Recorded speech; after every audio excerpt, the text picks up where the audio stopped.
YCP గుర్తుని తనిన చంద్రబాబు. ఏపీలో బాబు షోలు అట్టర్ ఫ్లాప్ అవడం అందరికీ తెలిసిందే. నవనిర్మాణ దీక్ష అంటూ వందల కుర్చీలు, వేల వాటర్ ప్యాకెట్లు ఎలా తెచ్చారో అలానే వెనక్కి ఇచ్చారు.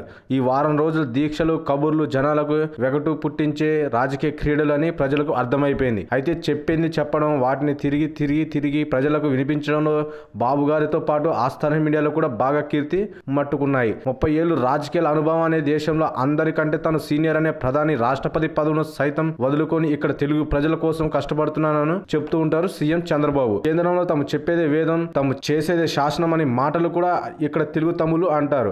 కానీ రాష్ట్రపతి అభ్యర్థి మాత్రం కేంద్రం ప్రకటించే వరకు ఈయనకు తెలియదు అనేది జనం కూడా బాగా చర్చించుకుంటున్నారు. అయితే నంద్యాలలో జరిగిన సభ పేలవంగా ఉందని ఏకంగా గురువిందుడు ఛానల్ పత్రిక బాబు ప్రియ మిత్రుడు పత్రికలో పాడటం ఇప్పుడు అందరికీ ఆశ్చర్యాన్ని లోను చేసింది. సుమారు 50,000 మంది జనాభా వస్తారనుకుంటే కేవలం 5,000 మంది వచ్చారని, దీంతో బాబు తీవ్ర అసహనం చెందారంట. దీనిని ఆ సంస్థ సైట్ లో శీర్షిక వెల్లడించింది. దీంతో అందరూ ఆశ్చర్యపోయారు. చివరగా కొసమెరుపు జగన్ పై కోపంతో అక్కడ ఫ్యాన్ తన్నివేశారు బాబు.